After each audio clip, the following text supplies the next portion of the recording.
Temos falado tanto de empresas, de consumidores, é a vez de falar para os colaboradores e de colaboradores dos trabalhadores de uma empresa. De que forma é que a tecnologia e os serviços digitais podem trazer maior bem-estar e potenciar o desenvolvimento pessoal?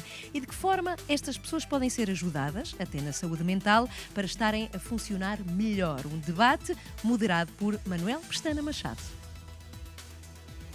Estamos a chegar ao último painel da Portugal Digital Summit 2022, nestas Tech Talks, e o tema é Work and Life Tech, soluções inteligentes para o novo colaborador. Eu sou Manuel Pestana Machado, vou estar a moderar este painel com Francisca Canais, diretora de operações e cofundadora da Nevaro, e Paulo Rodrigues da Silva, presidente executivo e fundador da Miles in the Sky e cofundador da 42 Lisboa. Temos imensa coisa para falar neste tema. Exato. Mas o primeiro tema, acho que gostei de perguntar, é o que está mais em voga, que é híbrido, presencial ou completamente remoto? Boa. Francisca. Ok. Boa. Portanto, a minha experiência e a minha opinião é que não podemos passar do 8 para o 80, portanto, eu defendo muito o regime híbrido. Acho que tem muitas vantagens, nomeadamente conciliarmos a nossa vida pessoal com a nossa vida profissional. E, portanto, sinto que também depende muito da tarefa, obviamente, e enquanto cofundadora de uma startup também me faz muita falta ter a parte presencial e, portanto, também tentamos sempre na Nevar ter um dia pelo menos presencial para termos a equipa toda junta. Pelo menos um dia? Sim, um dia por semana. Há um dia obrigatório ou vai rodando? Vai rodando, portanto somos muito flexíveis, como o estatuto de startup também pede, mas tentamos sempre ter pelo menos um dia.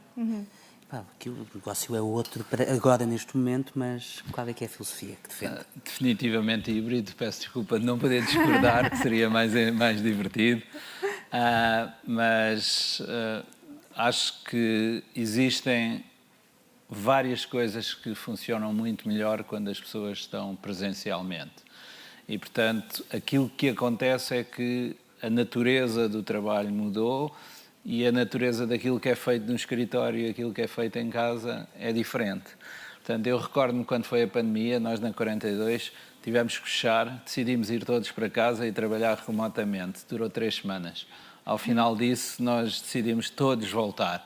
E principalmente quando estamos a falar de temas mais criativos, mais de discussão, mais de interação entre a equipa, existe um óbvio valor no lado presencial. Portanto, o lado remoto serve para fazer umas coisas, o lado presencial serve para fazer outras. Mas falando do lado remoto, podemos dizer que o mercado português, neste caso o colaborador português, está preparado para esta nova realidade? Preparado? Eu acho que sim. Aliás, eu acho que esta transição, a questão não é só o ser híbrido. Aquilo que está a acontecer no mundo eu diria que é muito mais o tema da transformação digital, que já vinha de trás, e, portanto, este tema remoto inclui-se em toda essa transformação naquilo que as pessoas fazem, na maneira como se interage com os clientes, na permanência de estar em contacto e resolver as coisas, e essa tendência já existia. Portanto, a pandemia só acelerou, foi um pouco um choque para algumas pessoas, poderá ser difícil e é um processo de aprendizagem, mas acho que a tendência de longo prazo já lá estava e é inevitável. Partilha desta opinião? Também concordo e acho que, por exemplo, o remote também nos permite ter reuniões muito mais rápidas e, portanto, aumentarmos também muito mais a nossa produtividade, sendo que no presencial, para termos uma reunião, temos que nos deslocar, portanto, há toda uma logística que tem as suas vantagens, conseguirmos fazer um Zoom, um Teams e, portanto, sim, concordo. Posso só fazer mais um comentário? Eu muitas vezes fico impressionado com o aumento de produtividade que é possível hoje em dia com todas estas ferramentas. É assim, eu tenho muitos anos de experiência corporate, tive 10 anos na banca, 10 anos nas telecomunicações, e quando eu comparo a rapidez com que hoje se consegue fazer uma coisa, com pessoas distribuídas por vários lados, o simples facto de estarmos a trabalhar todos em várias ferramentas, ao mesmo tempo, interagindo, era uma coisa que nunca aconteceria. Portanto, a rapidez com que se consegue tomar decisões, com que se consegue fazer software, Exato. por exemplo, com que se consegue pôr campanhas na rua, não tem comparação. E tudo isto resulta desta nova forma de trabalhar. E, portanto, é essa mistura que é uma transformação enormíssima. Falamos destas ferramentas, falamos de ferramentas para gerir colaboradores, falamos de ferramentas tecnológicas. Antes falavas do Slack, agora fala-se muito do Microsoft Teams, que não é a única que todos têm, mas pergunto primeiro ao Paulo, quais é que são as ferramentas então que as empresas têm de utilizar para garantir este balanceamento, vamos dizer assim? Nós utilizamos tudo e Desde nem o sequer Teams é até... uma escolha. Depende muito com quem é que está a interagir. Uns preferem Teams, outros preferem Google, outros preferem Zoom. Portanto, é um bocado indiferente. Internamente, na equipa, nós usamos Slack. Portanto, talvez porque também temos algumas pessoas mais jovens do que eu e que preferem ou Slack ou Discord. Discord ainda mais quando eles são mais novos. Mais tech. Nós usamos Discord também intensamente, em particular para a parte de educação com os alunos usamos Discord. Usamos outras coisas, usamos Notion. Notion é uma ferramenta onde nós partilhamos informação e onde atualizamos e gerimos todo o processo de desenvolvimento. Mas, sinceramente, acho que muda tão rapidamente, acho que tem muito mais a ver com o que é o objetivo daquilo que está ali, do que propriamente se é a ferramenta A ou B.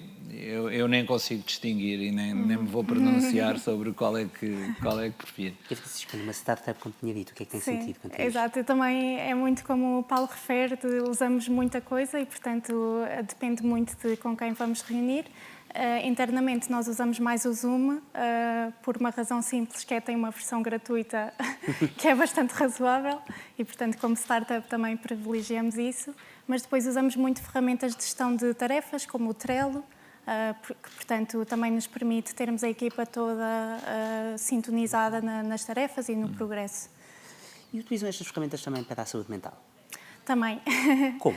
Portanto, usamos muito a nossa app. Portanto, nós desenvolvemos uma app móvel que se chama Oli. Portanto, o Oli vem de holístico, porque nós vemos a saúde mental como um todo e como parte integrante da nossa saúde. E, portanto, usamos muito a app, por exemplo, numa empresa onde a app está implementada, nós temos um chat de grupo, uma comunidade que se chama Speak Up, que está integrada na app e, portanto, promovemos a colaboração entre as várias pessoas na troca de experiências de saúde mental e, portanto, partilha sobre todos estes temas. E, portanto, acreditamos que a tecnologia e estas plataformas também pode ser uma forma de chegar a mais gente no sentido de promover a saúde mental. Neste caso, perguntava ao Paulo, não é só para os colaboradores, mas também para alunos, como é que fazem esta monitorização da saúde mental? Sim, nós... Por acaso utilizamos métodos mais tradicionais. Temos uma psicóloga mesmo que acompanha os alunos e o tema da saúde mental não tem apenas a ver com o facto de estarem remotos ou não, tem a ver um pouco mais com o modelo pedagógico que nós utilizamos, que é um modelo sem aulas, sem professores, onde a responsabilidade e a autonomia passa para o aluno. O que de certa forma é similar também com o tema do trabalho remoto, onde cada um acaba por definir o seu próprio plano de atividades e de atuação. Uma das coisas que nós temos sentido também é um pouco, quanto mais tempo as pessoas passam em casa e não interagem, acho que isso também é como se as suas competências sociais de interação com os outros, de comunicação, também vão se perdendo um pouco, porque não é a mesma coisa. E algo que nós reparamos, portanto, a 42 não tem professores, não tem aulas, funciona em cima de uma plataforma, portanto seria a coisa óbvia para que fosse tudo online. Uma das coisas que nós notamos é que os alunos que vão presencialmente à 42, a 42 tem um espaço físico e há atividades que têm que ser feitas lá, progridem incomparavelmente mais rápido do que aqueles que estão apenas em casa. Porque há um lado, em particular, quando se está a trabalhar de criatividade, de resolução de problemas, onde a vantagem da presença do grupo, quase serendipity, como nós lhe chamamos, não é planeada, porque no online pode-se planear uma reunião e dizer a esta hora vamos estar lá e vamos discutir. Mas aquilo que acontece naturalmente quando as pessoas estão próximas, em particular nestes momentos de trabalho conjunto, criatividade, etc., é muito poderoso. Quando é preciso fazer coisas sozinhas, é provavelmente melhor estar só. Temos com pessoas que defendem os dois o remoto, mas também defendem muito o presencial. Sim. E aqui muda um bocadinho este ângulo, esta abordagem para outro tema que também está muito em voga, que é a Semana dos 4 dias. Ok. Que começa pelo palco, como estava a falar, de que é muito bom estarem lá. É bom estarem lá 5 dias, é bom estarem lá 4, tanto faz, é desde que estejam. Olha, eu antes dos 4 dias, acho que aquilo que era muito bom era as pessoas só trabalharem 7 ou 8 horas por dia. E aquilo que nós, antes de estarmos a discutir menos dias, acho que há uma quantidade enorme de empresas onde as pessoas trabalham horas excessivas, onde ficam lá até tarde porque isso é percebido como uma coisa boa, e acho que se existe alguma coisa que deveria ser mudada antes de mais, é esse equilíbrio no dia-a-dia. Portanto, não precisa de ser mais um dia. Eu até tenho alguma simpatia a longo prazo pelo tema de trabalharmos menos. Acho que vai ser inevitável. Portanto, acho que a transformação digital e a robótica vai substituir tarefas repetitivas, mas acho que em tudo o que são tarefas mais criativas, que exigem mais capacidade, as pessoas em geral, em Portugal em particular, trabalham horas a mais e não têm um equilíbrio, e isso reduz a sua produtividade. Portanto, acho que a Semana dos 4 dias em Portugal, quando a maioria das pessoas tem tarefas que são ainda de bastante baixo valor acrescentado, acho que vai ser difícil fazê-lo sem reduzir a produtividade. E nós somos um país pobre, os números dizem que nós estamos na cauda da Europa. Acho que antes disso temos um desafio de claramente aumentar a riqueza do país e de cada um. O equilíbrio no dia-a-dia acho que seria a primeira coisa a fazer. E este mindset tem ainda ficado na Novaro, presumo? Também. Isto porque portanto, tenho visto muita concordância. Sim, claro. Estamos muito de acordo e acho que Não combinámos, este tema... antes. Não combinámos. Mas é claro que este tema concordo plenamente, porque a saúde mental é claro que tem uma elevada importância para a nossa produtividade e, portanto, nós no início da pandemia falo enquanto nossa equipa, nós ficávamos sempre horas extra ridículas, pronto. E, portanto, é claro que o digital também nos dá muito mais propensão a estendermos o nosso horário. Mas temos que saber parar, não é? E, portanto, isso é claro que é super essencial para mantermos a nossa produtividade e a nossa satisfação também com o nosso trabalho. Em relação aos 4 dias, não tenho ainda assim uma opinião super formulada, porque penso que, como o Paulo também disse, depende muito do contexto de cada empresa e, portanto, há que saber muito bem gerir como se faz, portanto, a divisão da carga de trabalho, diria. Mas penso que também seria talvez uma boa oportunidade para concentrar mais o trabalho, portanto, e para trabalhos que são cargos que são mais de foco, talvez seja bom ter uma maior carga e depois um descanso equivalente. Portanto, sim, estou aqui um pouco dividida ainda.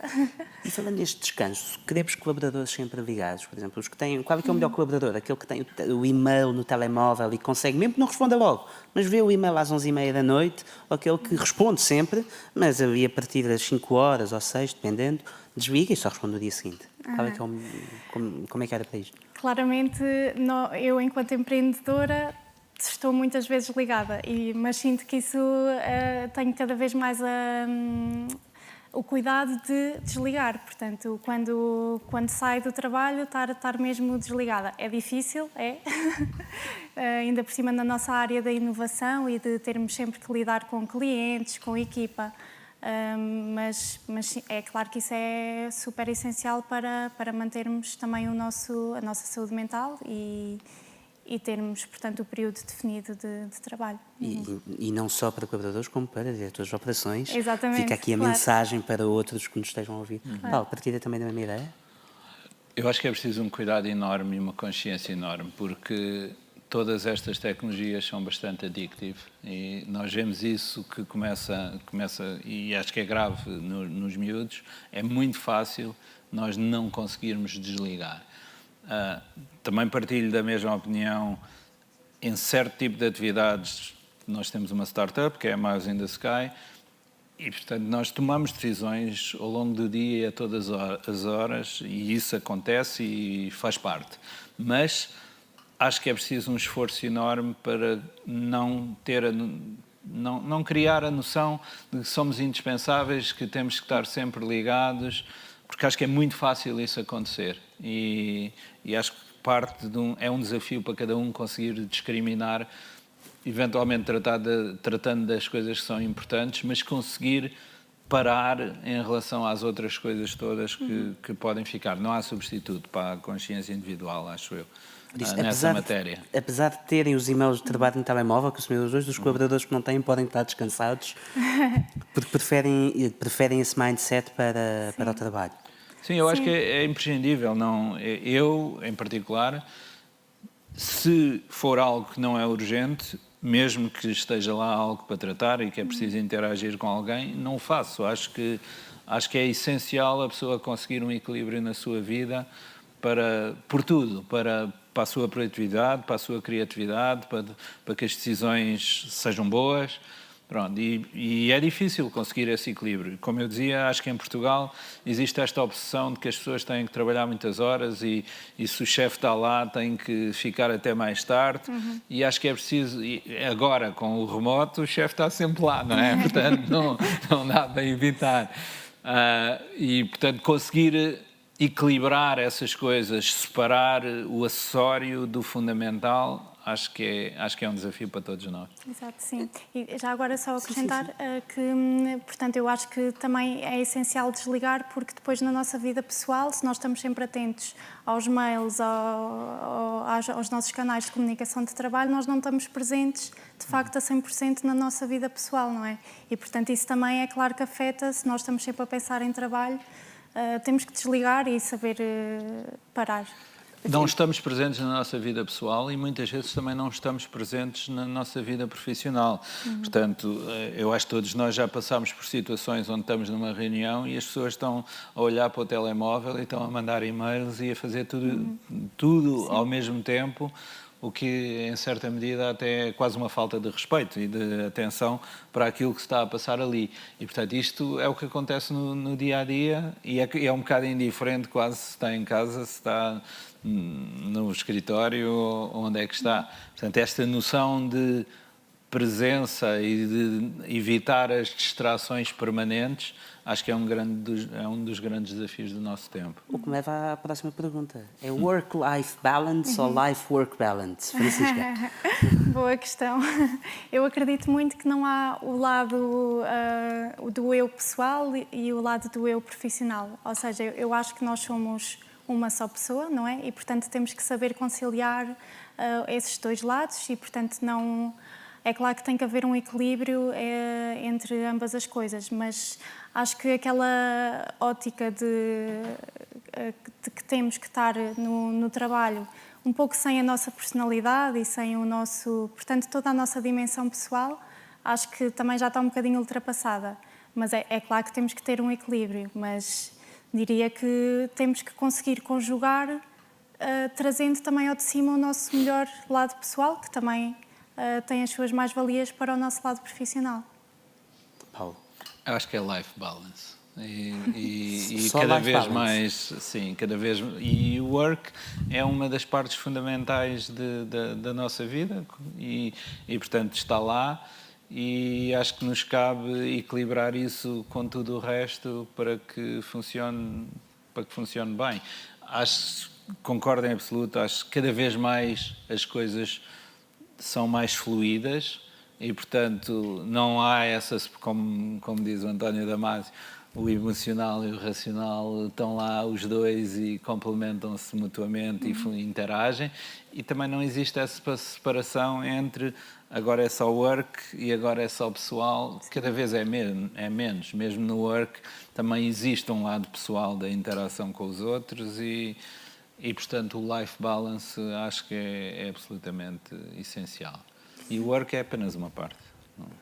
Como temos aqui um pouco de tempo e olhando para não para a vida no geral, neste cotidiano, queria olhar para o futuro. E queria, e especialmente com os dois, olho muito para a Francisca, mas também olho muito para a parte da educação, no que é possível.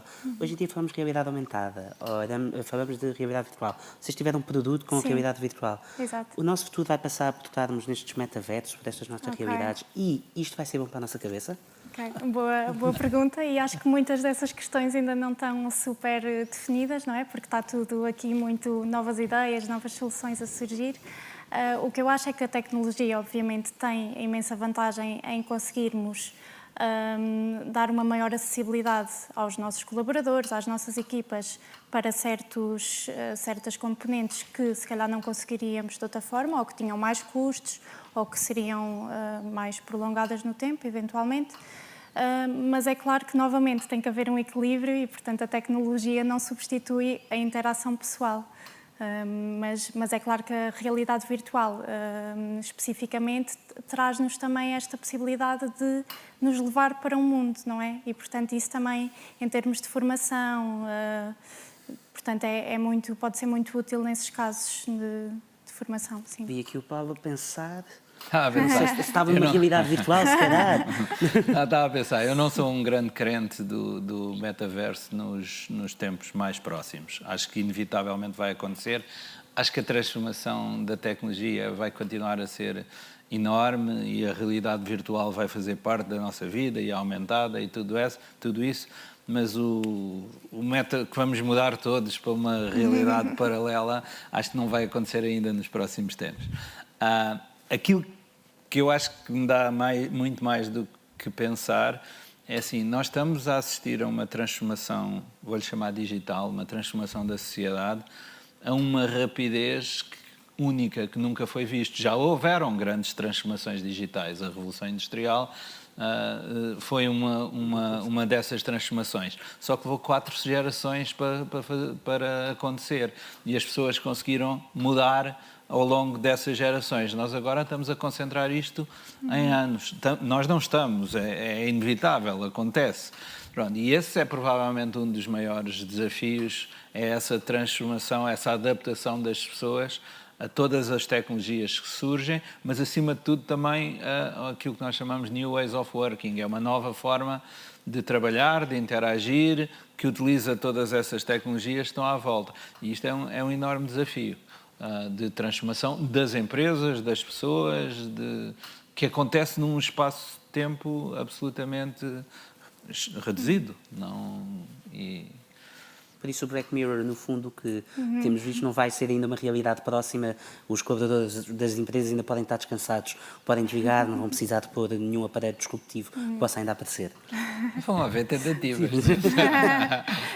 Eu acho que também há sempre aquele risco exato de se cair no extremo, não é? E, portanto, acho que as empresas têm que ter muito cuidado com isso, não é? Até porque, pronto, os colaboradores não querem ser monitorizados, não querem ter aqui um Big Brother em cima deles e, portanto, enquanto líderes de equipas e chefias, temos que também ter muito cuidado com como integrar a tecnologia.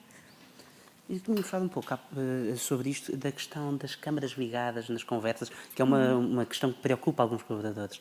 Defendem que tanto faz, é bom ter, é uma cortesia, devia ser obrigatório. Francisca. Ok. Eu acho que por cortesia, quando estamos num Zoom, num Teams, é claro que devemos ter a câmara ligada, não é? Por cortesia com os outros com os outros colegas que estão na chamada. E às vezes isso não acontece porque as pessoas podem estar acomodadas, não é? A estar sem câmara. Mas novamente isso é o mínimo de interação, não é, social que se consegue ter através de um computador e portanto sinto que é essencial. Acho que se deve ser ligado, se a outra pessoa estiver de pijama, olha, é vida. Não, eu sou um liberal, portanto acho que aquilo que se deve perguntar e deve-se deixar que as pessoas façam aquilo que se sentem mais confortáveis. Em particular, eu gosto de ver a cara da pessoa, acho que existe também parte da comunicação, também ocorre por esse lado. Mas acho que deve ser deixada à consideração um pouco de cada um. E olhando de novo para estas soluções inteligentes, olhando para o futuro, aqui que eu ia perguntar muito pela capacitação do colaborador do futuro. Vai ter de saber necessariamente programar? Não. Acho que as competências digitais, acho que todos vamos ter que ter literacia digital. Aquilo que eu chamo de literacia digital é uma quantidade de coisas diferentes, que também inclui a maneira de trabalhar, aquilo que nós estávamos a dizer. Como é que se lideram pessoas que num regime híbrido é diferente da forma como se lideram pessoas num regime presencial. Acho que todos vamos ter que entender o mínimo sobre data e factos, mas eu chamo isso literacia digital. Acho que vamos ter que entender o que é o mundo, como é que funcionam as várias ferramentas digitais que não são bichos de sete cabeças. Alguns vão fazer programação, mas vão haver muitas soluções que nos vão permitir fazer coisas sem sabermos programar. Por exemplo, nós temos num dos nossos cursos, utiliza simplesmente o que se chama ferramentas de no-code. É possível fazer um website, é possível fazer uma campanha de digital marketing, é possível fazer análise de dados sem saber programar. Alguém programou isso anteriormente. Portanto, nós vamos ter que fazer muitas coisas diferentes, mas uma parte também vai ser criatividade. Não é? E vão haver pessoas a fazer filmes, vão haver pessoas a fazer animation, temos que saber contar histórias, portanto, storytelling, saber escrever. Portanto, todas essas competências fazem parte deste novo mundo e não é apenas programar. Mas faltam muitos programadores, isso não teremos dúvidas. Parece-me uma ótima frase para acabarmos estas Tech Talks. Francisco Paulo, muito obrigado. Foi o último painel do deste Portugal Digital Summit 2022. Muito obrigado. Obrigado, Francisco. Obrigada. Obrigado, Paulo.